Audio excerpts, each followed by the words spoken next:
Ouais, salut tout le monde. Bon, petit débrief.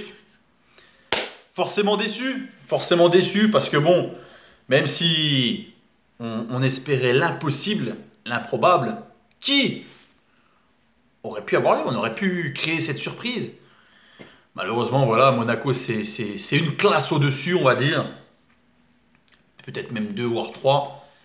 Mais voilà, la différence s'est faite avec les individualités. Voilà, l'entrée de Falcao a été décisive. Et je suis déçu. Je suis déçu parce qu'on aurait pu mériter quand même de repartir avec ce petit point. Voilà, ce petit point en signe d'espoir et qui aurait fait un peu espérer nos joueurs, on va dire, relever un peu la tête. La tournure du match commence pas trop mal, mais c'est vrai qu'on rate un peu le coche. Voilà, Johnny qui centre, Mendy qui va se trouver, Samaritano qui dévisse. Cette occasion-là, tu la mets au fond, voilà, dès la 10e minute, ça te change le match. Ça te change le match. Silva aura une bonne occasion, voilà, que Lotiès repoussera. René voilà, nous fera du René comme à son habitude. Il repoussera les assauts d'Mbappé. Il nous fera un arrêt phénoménal. Pour moi, un arrêt magnifique, décisif face à Germain, sur une tête de Germain. Allez, il va te chercher le ballon. On peut rien dire. Encore ce petit manque de réussite. Voilà, Johnny qui nous trouvera la barre à la demi-heure de jeu. On aura encore des occasions en première mi-temps par Balmont, Samaritano. On aura cette délivrance, cette récompense, on va dire, à la fin de la première mi-temps.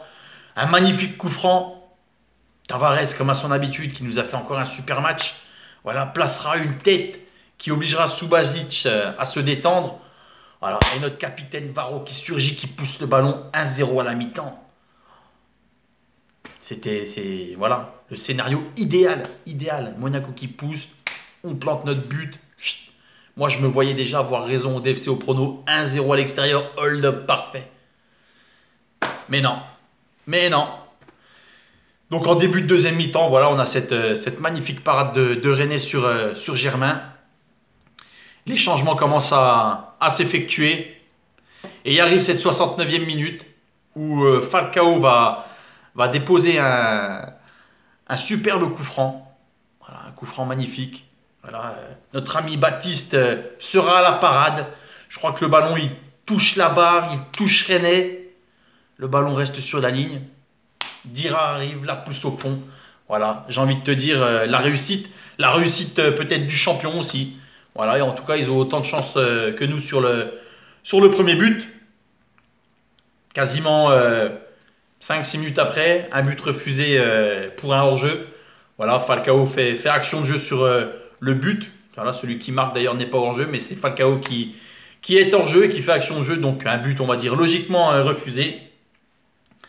Et on aura cette 81e, voilà, le but pour donner l'avantage à Monaco que j'ai espéré qu'il ne vienne pas. Voilà, sur un coup franc. Voilà, un coup franc magnifique de Falcao, lucarne opposée. Voilà, René ne peut que s'incliner sur ça.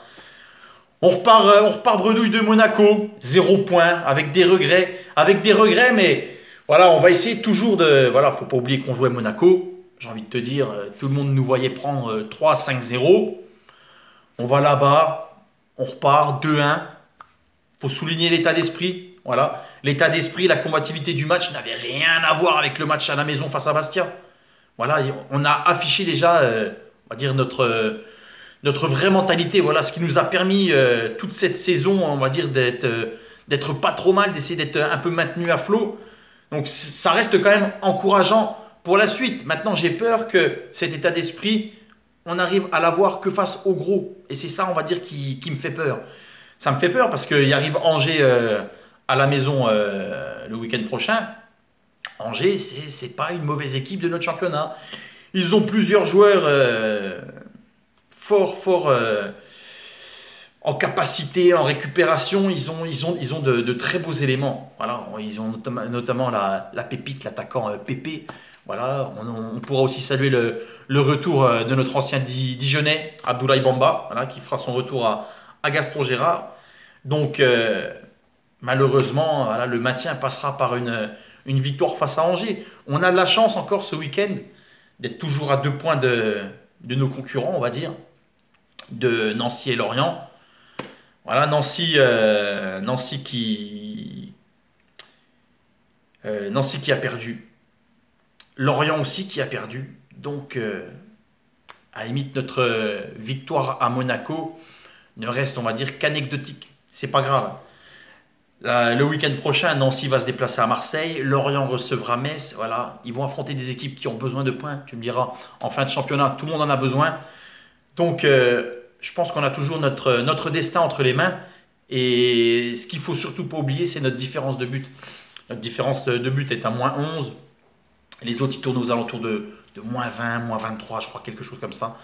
Et je pense qu'au final, le jeu qu'on aura proposé toute cette saison, et ce qui fera que voilà, on a une très belle différence de but, je pense qu'au final, c'est le truc qui fera la différence. Sincèrement, je pense que là, on va en chier jusqu'à la fin. Je te le dis clairement, on va en chier jusqu'à la fin. Et tu verras qu'à la dernière journée, on se retrouvera soit barragiste, soit juste devant le barragiste grâce à notre différence de but. Je sais pas. Je sais pas. À mon avis, j'ai eu une prémonition ou quelque chose comme ça. À mon avis, ça va se jouer comme ça. On sera sauvé grâce à la différence de but.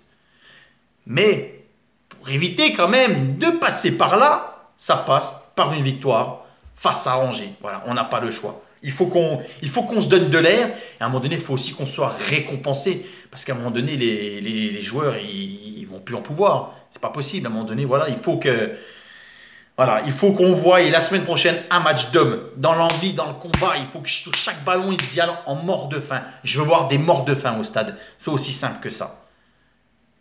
Maintenant, on avait tous dit contre Bastia, en gros, ça allait être facile. On s'est fait piner. Donc, j'ai envie de te dire, Monaco, la défaite est logique. Ce qui me gonfle un peu, c'est qu'on prend beaucoup de buts sur coup de pied arrêté. Voilà, on prend un coup de pied arrêté à Marseille. À Bastia, chez nous face à Bastia, le deuxième but de Cahuzac, c'est suite à un coup franc. Hier, 2 coups francs. Donc, les gars, cette semaine, qu'est-ce qu'il faut faire à l'entraînement? Bosser les coups francs, les gars. Eh oui! Allez, à la prochaine!